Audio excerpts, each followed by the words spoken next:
My name's Luke Smith. This is Ad Spend Secrets. In today's episode, we're going to go over some information that is coming out quick and fast, and it's a little bit vague. It's related to the data that Meta is allowing us to send back into our ad accounts. It's specifically tied to the health and wellness space, though will affect financial services and potentially political advertisers as well.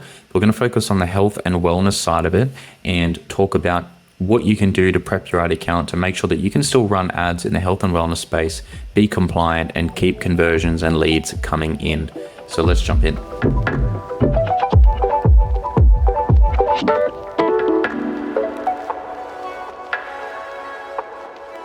So this is a developing policy that is rolling out across Meta accounts. People are freaking out. If you're in the health and wellness space, particularly if you're in, for example, the e-commerce space and you're optimizing to purchases or add to carts, and you're selling supplements or anything else in the health and wellness space, even cosmetics, it's all going to be lumped in and it's all going to be categorized by Meta.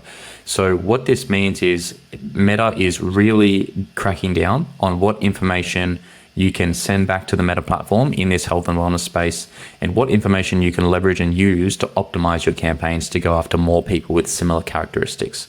And they really want to make sure that you're not sending back personal health, identifiable information related to people's pain points, problems, which is what marketers like to advertise too. But in the medical space and the health and wellness space, it can be obviously not compliant for many reasons. So Meta's stopping you from sending that information back. They're pivoting what you can optimize to in your campaigns. And so, it begs the question, well, how do we advertise for our brands, whether we're e-commerce brands or lead generation companies? This affects not only e-commerce brands. For example, we've got a client in the dental space we're working through this, update with, and their pixel, their event source, has been categorized as health and wellness. And what that means is we're going to have to pivot. And today I'm going to walk through a couple of things that we're thinking about doing to make sure that we're compliant, and some things that you can do to not only prep your accounts, but also request an extension, because you can request an extension. They're giving a lot of advertisers emails saying this is going to be changing within 7 days, but you can go into your events manager. You can see how you categorize. You can request a review of your categorization. If you think you've incorrectly been lumped into the health and wellness category, for example, you can request a review, and I'd recommend you do so if that is the case. If you're definitely a health and wellness brand and you're being categorized this way, well, then the next step becomes buying yourself some time and figuring out what you can do to pivot. So what can you do? If you want to request an extension, you want to go to Events Manager, and I've got this written here because there's some pretty clear steps to do this. You want to go to Events Manager, you want to go to Data Source, Settings, Manage Data Source Categories, View Details, and Request Review. This should give you an extra 30 days. Now, we've done this with accounts. It's pretty straightforward to do. It will buy you some time. That is step one.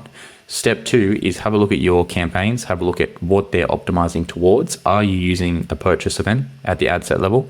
Are you using an add to cart event? And what are you sending back to Facebook, and what are you optimizing to?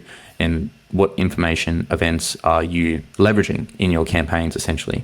So you can no longer use standard events, and Facebook is referring to things like the purchase event and add to cart event as standard events. These are regularly used events. If you type in standard events for Meta into Google, you'll see a list of events that Meta categorizes as standard events.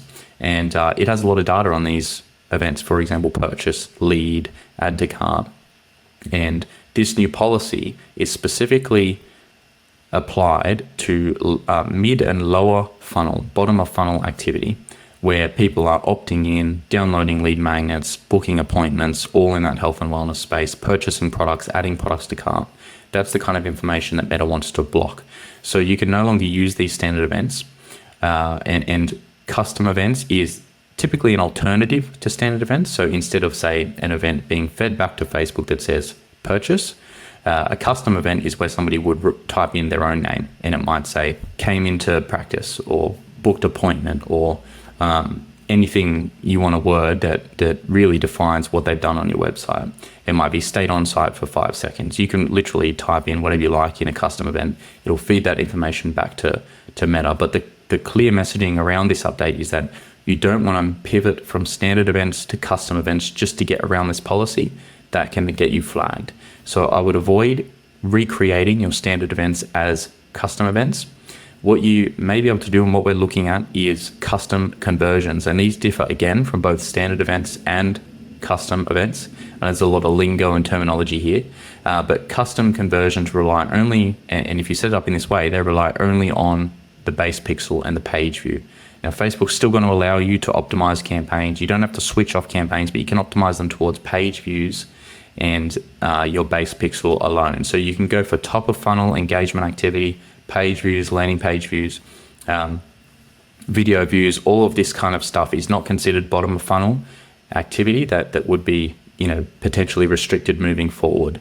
So custom conversions can be set up to fire using the page view event, the base pixel, and they can be set up to fire on a specific URL. So if, for example, you were, in this instance, a dental practice, and you had somebody booking an appointment and they hit a thank you page on your website once they booked, and that was firing back a lead event into Facebook saying, hey, this person's become a lead.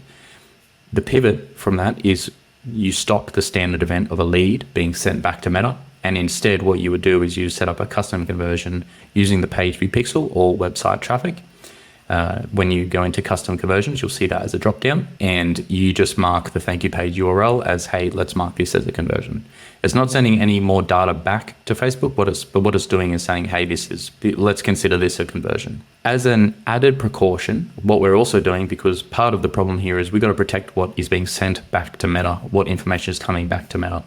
So what I would recommend you also look at is your URL parameters and what is being appended to the URL once somebody takes an action on your website, and just making sure that that information isn't making it back from your website or your booking engines if you're in the health space and you're working with customers and clients that way. Make sure it's not getting sent back to Facebook.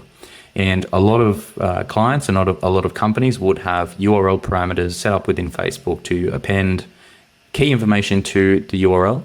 So I'll just check what you're appending to the URL, have a look at your URL parameters to make sure that there's no information that could be maybe misinterpreted, even if it's an ad name that is being appended to your URL. Because obviously these systems run on algorithms, and you just want to make sure that nothing can be misinterpreted.